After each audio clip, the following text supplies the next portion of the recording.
Hey guys, welcome back to another episode of The Shore. We're glad that you joined us. I'm Ryan. And Pete? And let's get after it today.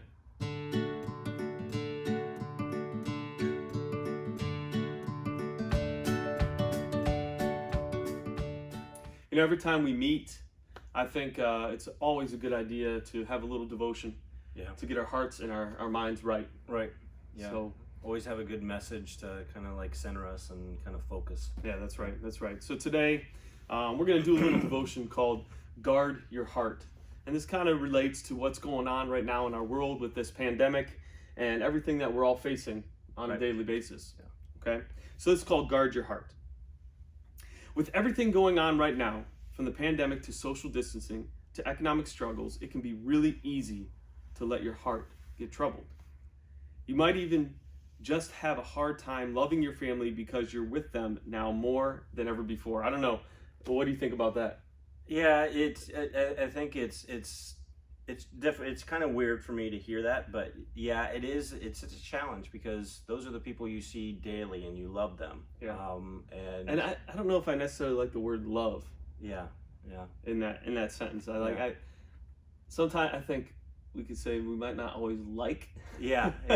We always love our Love family. is a strong emotional Yeah. word. So yeah. But yeah, the point is, I think there is times right now, especially when we're getting sick of each other. Yeah, I would agree with that. I would agree with that. Because I think we're all inside for so long and we're cooped up, Mm-hmm. and we don't even have the opportunity to do new things with each other, Right. which always helps. Right.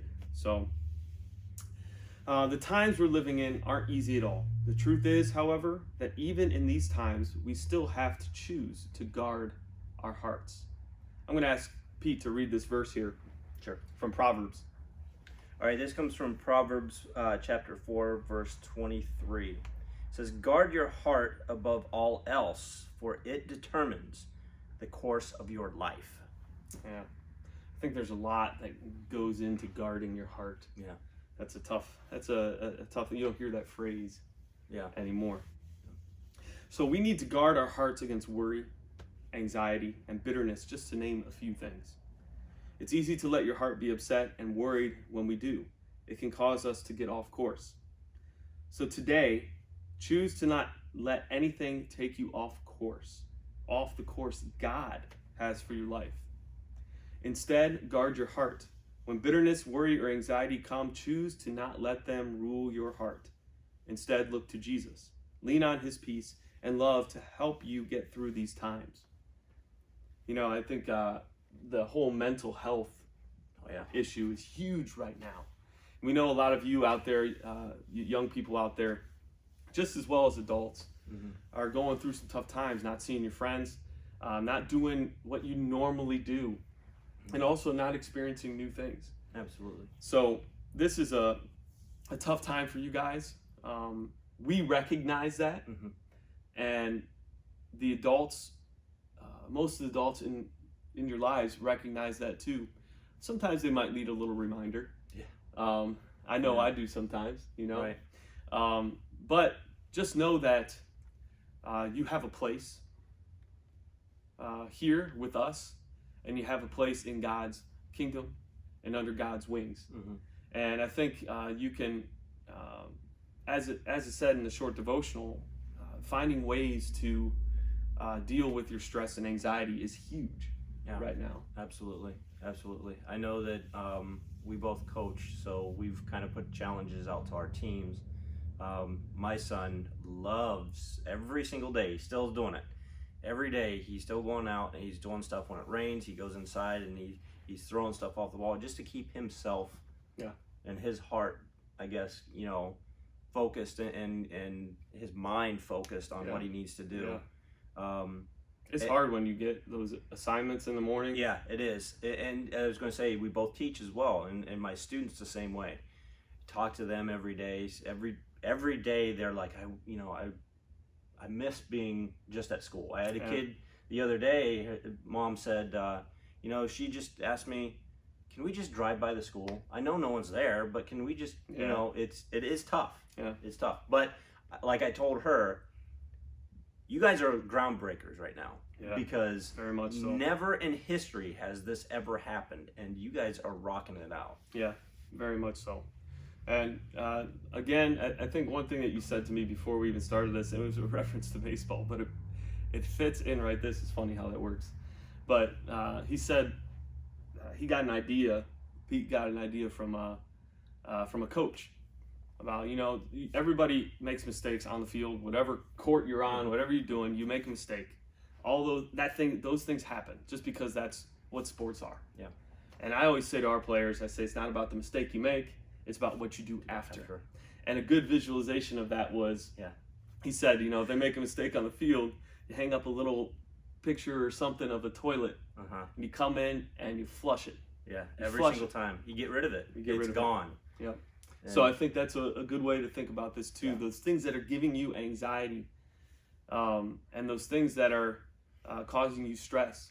Sometimes it's good to just flush it away. Yeah. Sometimes it's good to get rid of it. And I know some things you can't get rid of. Yeah. So that's hopefully you are finding a way to guard your heart from those things. All right, and maybe that means going to prayer with God. So think about that. We hope that that you're doing well, and we're here for you.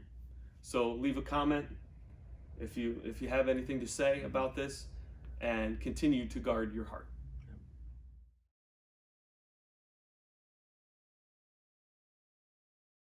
So welcome back.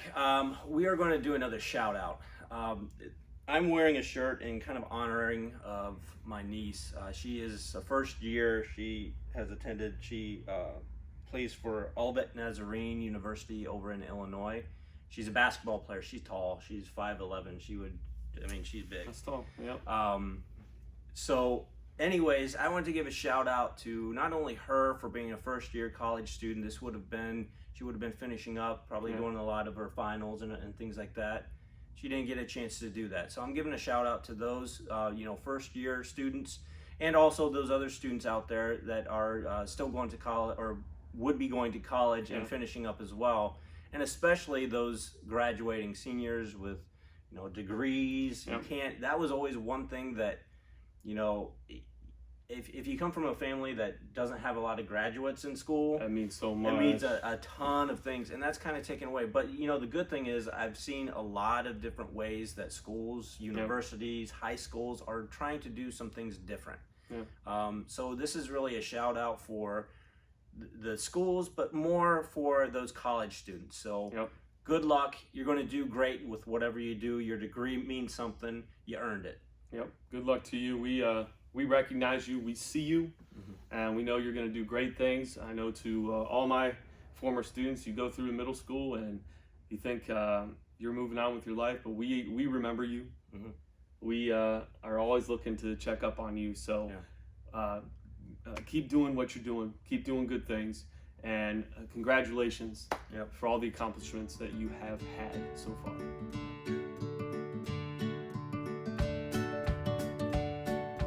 Hey guys, today's segment is going to be a little bit different from last week. It's maybe a little controversial, but I think Pete and I like to do that a little bit. Well, last week was definitely, or 2 weeks ago. 2 weeks ago. 2 weeks ago was definitely more fun. Yeah, it was funny. Jokes, you could laugh at, even though there was bad jokes, it was dad jokes. So it was a little bit more fun. This, I think, is definitely a little bit more serious. Yeah. Takes a little bit more thought, but it also, we can laugh at it too, because, when you have a serious conversation, sometimes you gotta laugh a little. So this is going to be the top 10 things church people shouldn't say. 5. Oh yeah, we're doing 5. That's right. Thank 5. you. All right, we're going to do 5. There's like plenty that we could do. We could do 20 or 200 or 5. We'll do 5. We eliminated some because we could be here forever, I think. Yeah. So, but these things we're going to focus on things that are generally said to young people in the church. Stuff that I think all these are generally said with good intentions. Yeah, I think most people, when they say these, they're thinking, this is the way I was, had it done for me.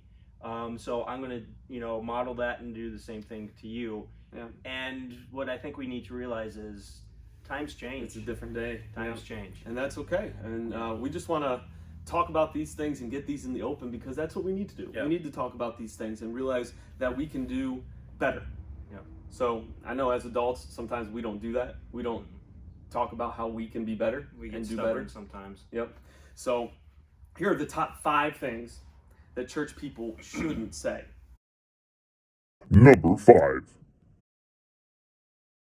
Expecting youth to do the things that the adults don't want to. Right. So, oh, the youth can do that. We'll have the youth do that. Mm-hmm. Yeah. It always, to me, I always think of setting up tables for an Yeah. event. Oh, Right. we'll have the youth do that. Right. Or who can maybe help serve or things like that, would take around food or collect food or things like that. That's another thing. The one thing that Owen and Carter kind of mentioned to me was about they tell you not to do, or they, adults tell Us. us, we tell you, We own it. put your phone away or focus on the sermon. And then Carter even said this, well, then I look over and I see somebody else and they're an adult on their phone. Yeah. So Yeah. it's almost like, we are kind of hypocritical at times. Yeah, I I'd think have to Christians give have that a to you. problem with that Yeah. in general. I Mhm. think we try to do our best, but Yeah. it goes back to we all fall short. Yeah. But yeah, that's the whole expectation of youth to be something or do something. Yeah. I think Or to be perfect. it's something that we generally have to try to avoid. Yeah. Now, like I said before, I think people want to get the youth involved. I think it's just a matter of let's not make it a second thought, Right. or an afterthought. Yeah. Number 4. We have never done it like that before, or if you want to say it another way, we've always done it like this. Right. Yeah, I think especially with us, we have a lot of different ideas going through our heads. So we know that you guys have a lot of different ideas, especially how it could be done better. I wish it would be done this way in your head. And sometimes when we bring that up as adults and as kids, that's the statement that you hear. Well, I don't know. We've never We've done never it that done way. it that way. And it's almost like, okay, so let's try then, Yeah. or let's do it. And I think a lot of the times when that's said is that's kind of like almost like a showstopper. It's like that's done. Okay, I so know. I heard you. We're moving on. We're moving on. We've And- never done it that way. Let's just do it the way we've always done it. Right. Right. And that's tough. I think you think about how society has evolved Yeah. and how we do things in school, even as teachers. Oh yeah. And even the technology we use. Like, what if Google and Apple said someone came to, hey, let's make a touch screen device. We've never done it that way. Yeah. Oh, you know what? Like that. And speaking of like two different competing entities that normally don't work together, did you know that early on in the pandemic there was two big VAR hospital systems around here, the clinic and UH? They usually are like they butt heads. Yeah. They came together. So if two big companies that are like that are in the health field can put aside their differences, we can do that too. Yeah, generations can come together. Yeah. And I think that's when churches succeed, is that when generations come together and work together. Yeah.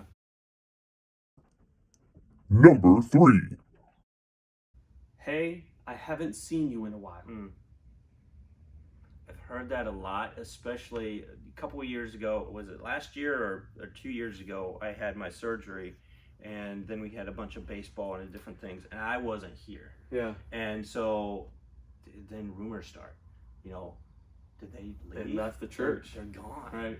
And you hear that a lot, especially and we have kids that are in baseball,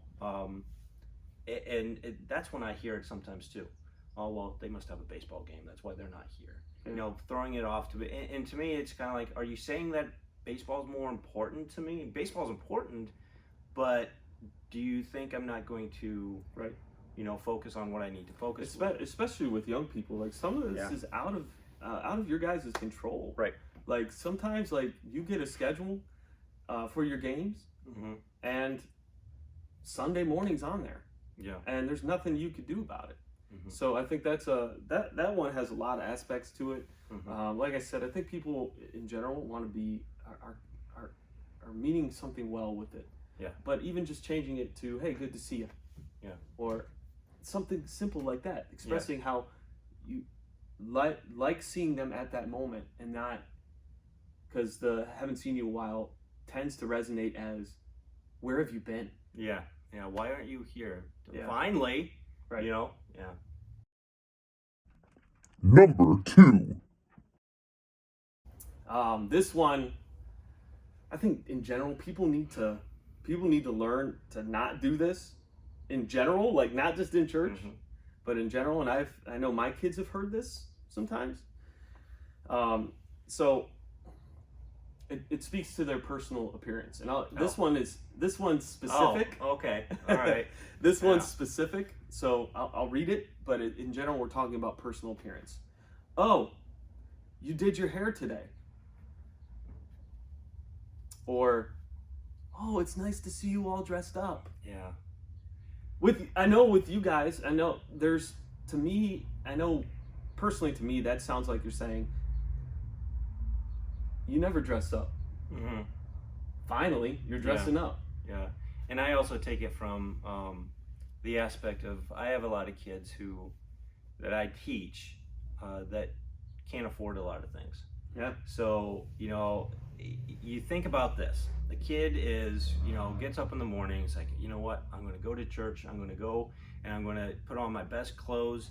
I'm going to take a shower. I'm going to I'm going to put on my best sneakers that I have, put on my pants that don't have the hole in them. Yep. And, my favorite Christian shirt that, I just got this. Somebody sent it to me. I'm going to put it on. And then they go to church and they're like, you need to make sure you're wearing Sunday attire. Yeah. Well, Sunday attire. imagine that you're shooting that kid down now, because Yeah. that to them was them honoring, God in a way. And the other thing is too, where does it say in the Bible that you have to have a set regiment Yeah. to worship? It's come as you are. Right. And that's Right. how Jesus always spoke to that, is come as you are. Mhm.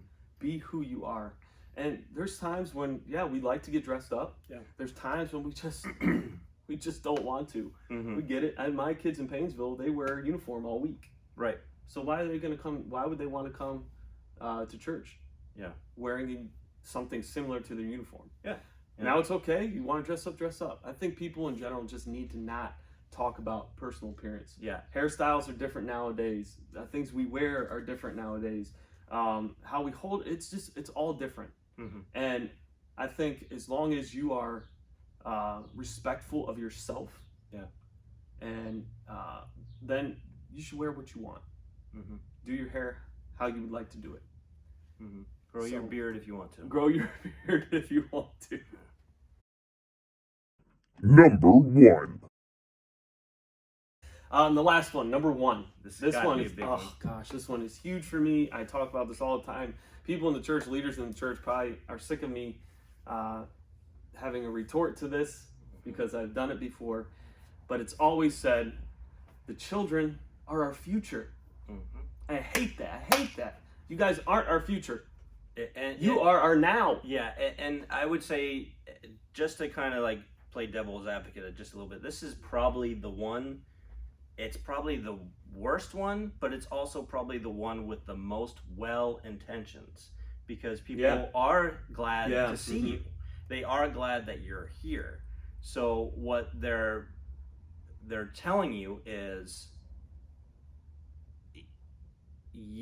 there's a place for you, just not yet. Yeah. So go ahead and find a seat in the back and just relax. Matter of fact, you don't even have to say anything. Just sit there, Yeah. wait, and you know what? Just, this is for you. You'll get there eventually. Yeah. You'll get there eventually. That's a tough one. It's a really tough, because like Yeah. you said, I think people mean so well, as Mhm. with all these things. But this one in particular, it bothers me, because I think if we are not providing a worship experience where every single person that walks in the door can get to God, Mm-hmm. no matter the age, Right. then we're doing a disservice to what we're trying to Right. do. Yeah. And especially with you guys out there, young people out there, we know that you are here. You are the now, Mm-hmm. and we want you to continue to grow in your relationship with God. As we've said before, we are all in the same boat spiritually. Mm-hmm. We're in a growing Yeah. relationship with God. Mm-hmm. And the only thing that we know for sure is that we're supposed to love one another. Right. And all these things, like we said before, I believe that all of them are said or done in love. Mm-hmm. And Yeah. sometimes we just have to rethink how we're saying things. Yeah, absolutely. So let us know what you think about our top 5 things that people should not say at church. Tell us if you've heard any of these before, and Or if we missed any. or that, if we missed something. That's right. Yeah, if we missed something that you guys want to talk about, Yeah, that's definitely we want to hear that too. Thanks for listening, guys.